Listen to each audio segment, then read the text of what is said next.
Don't call it a Man cave. I've been here for years.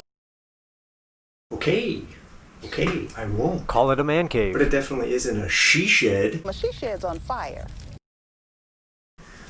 I know what you're asking. Okay, well then what is it? It's the ChartieSumiSu.com's lair. Which means it's time for another edition of the maintenance section of the videos. So here we go. Good afternoon, Honolulu, Hawaii, and rest of world. In this one I want to show you, if you just watched my Michelin fanboy video, as I've noted in there, it's time to change my tires. And as I said in there, I am going to go ahead and, give a Continental GP5000 set a try.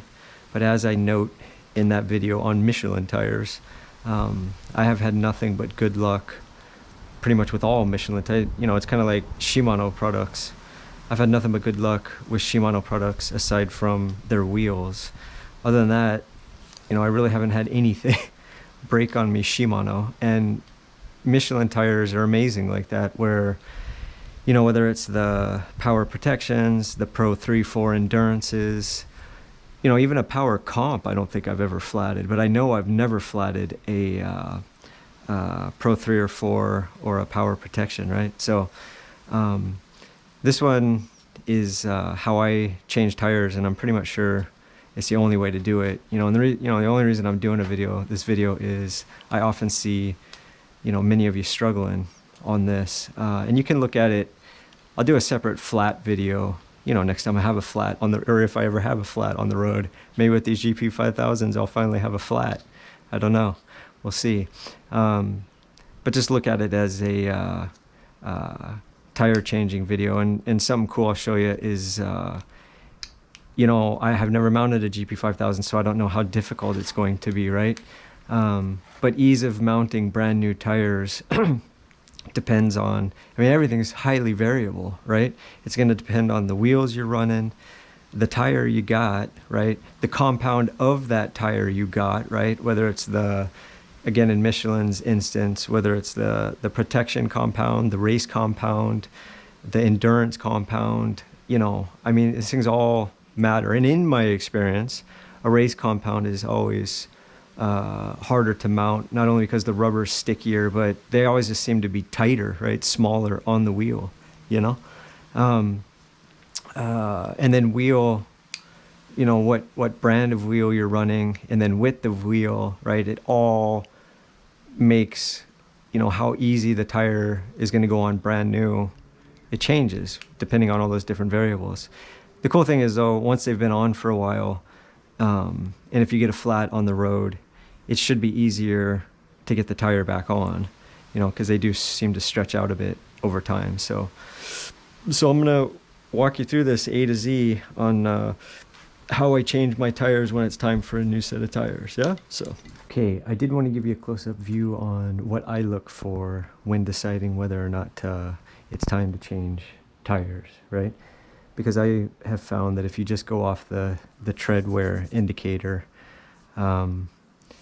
that can leave you, in my opinion, running your tires too long, actually, right? So I'm sure all of you, just like myself, constantly trying to maximize value out of anything that you buy, whether it's bicycle related or not.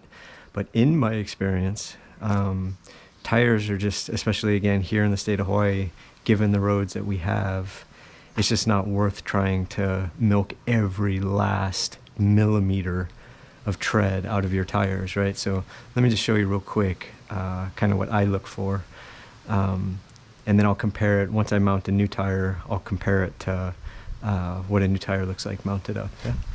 Yeah, here's my tread wear indicator, and excuse me, by all means, it looks like, yeah, that might have a few hundred miles left on it or whatnot, but when I look down this sucker, all I see is square, square, square. And like I said, once I get a new tire mounted up, even though it's going to be a Continental, I'll show you what that looks like, and you'll see that, this sucker is awfully square, and it's just not worth compromising your flat vulnerability your ride quality, your handling, your comfort, it's not worth it to me. So I probably change them a little early, and I'll continue to do so.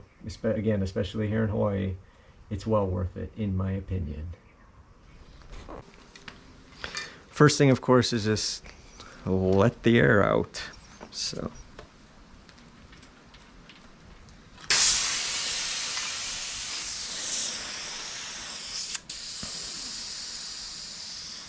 And then next thing, you know, whether you've had a flat on the road or whether you're, again, changing tires like I am now, is to get the bead off of the hook on the rim, right? And this is just like a car tire, motorcycle tire, anything. They're all the same, you know, for hook and bead style wheel and tire.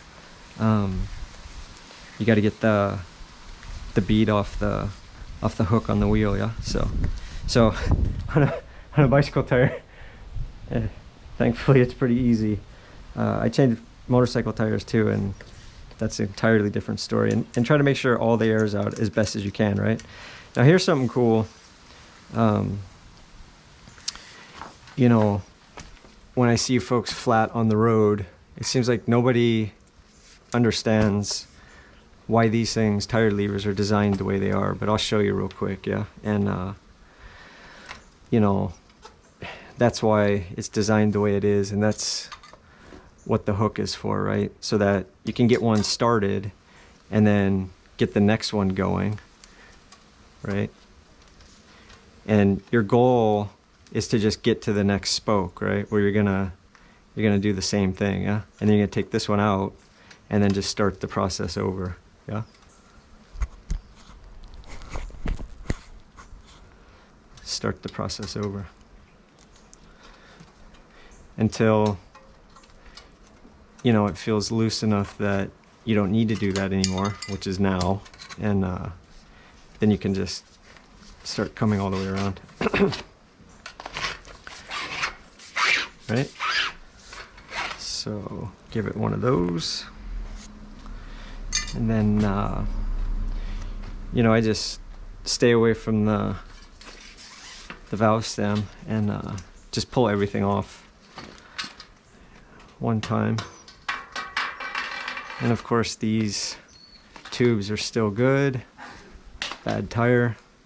And then, you know, this is key, you know, whether you're on the road or right now or whatever, but you just want a little air in here. So I always just use my mouth and get it as hard as I can with my mouth, and make sure you close that guy or you've just nulled and voided your air install. If you don't close this, it'll leak out when you try to put it in, right? Okay, so, and then for you know, always check direction. Hopefully there's a direction. Sometimes there isn't, but usually there is. Direction of travel.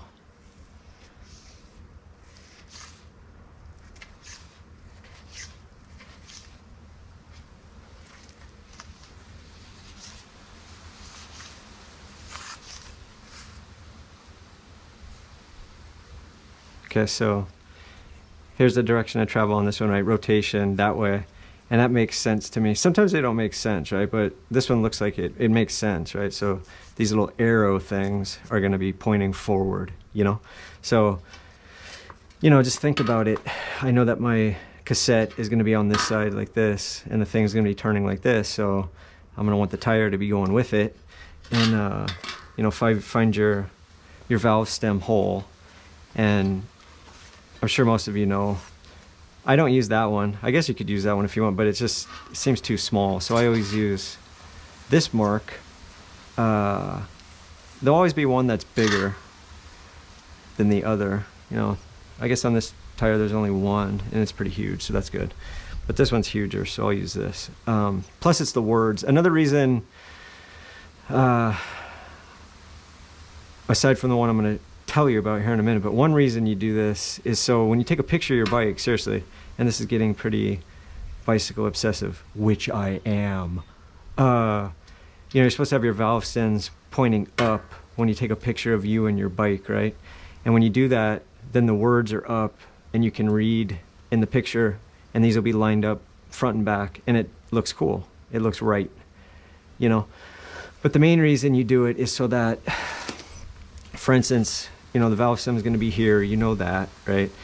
When you flat on the road and you take all this apart, if you find a hole in your tube, say here, you can go here on the tire and look, and if there's a piece of glass, then you can take it out, you know. It just helps, you know, helps you find where there might be an offending object in your tire to take out, so you don't flat again right away when you leave. Yeah, so so first thing, of course, is just get this guy on halfway.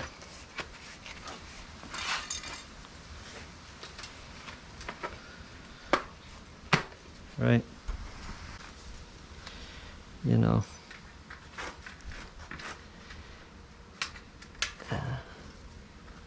this is the next most important part, is making sure the tube is fully mounted before the tire, right? So this is, again, out in the road, this is when I rarely see anybody really doing right. Yeah, so basically all you're trying to do, if you see down in here, is get the tube mounted on top of the wheel before you even start thinking about trying to mount the tire. Yeah, and I find this right here, this position, to be the easiest way to do that, right?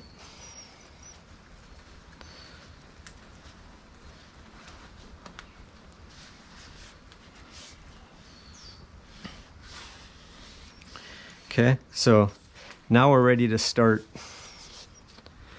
mounting tire after the tube is set nicely on top of the wheel. And what I do, and I don't know if this matters or not, it's just something I've thought about myself and it makes sense to me, is I like to finish mounting the tire either here or here, neither on top of the valve stem or directly across from it. Whenever I try to finish directly on top of the valve stem or across from it, it makes that, you know, last little bit of trying to get the tire up and over the wheel, it makes it harder, right?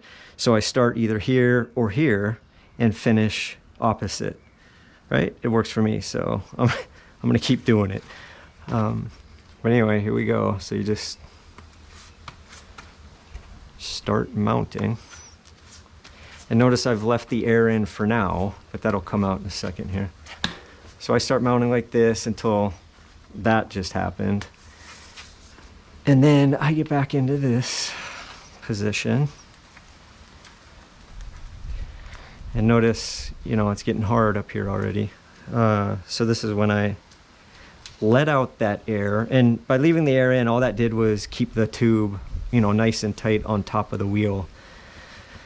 So that, again, when you inflate the tube, it doesn't poke out the side past the bead and blow out on you 2 minutes down the road, or blow out when you use your CO2 filler.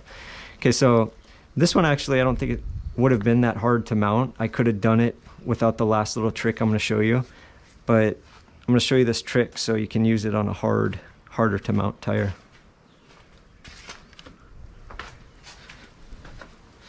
And I learned this from motorcycle tires. I'm sure somebody's doing it with bicycle tires. I mean, it's not rocket science, but so all I do, and you just need a little bit, seriously, like just a little bit.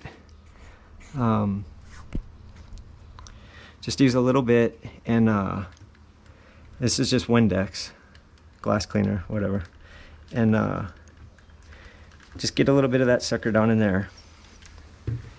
And this is gonna slide that tire, you know, it basically just lubricates the tire. And these wouldn't have been hard to mount anyway, but like I said, some tires can just be incredibly hard, so that's a little trick you can use. And the cool thing about Windex, I mean, you can use soap and water and stuff, but Windex evaporates, and the water, if you use soap and water, it would stay down in the wheel, and that can be awkward. So, all right. Okay, I told you I would compare once I had one new tire mounted up, and as you can see, I mean, they sit differently on the wheels already, and that's okay. And this is the old, excuse me, the new rear tire. This is the old front tire, but this one's still, the front tire is still flat enough in this profile that I think you can see what I'm talking about. As you can see, I mean, this sucker is just, it's flat already, you know, and the wear indicator, you know, shows a decent amount of life left. But I've had these quite a while, and again, these Michelins are just incredibly long wearing.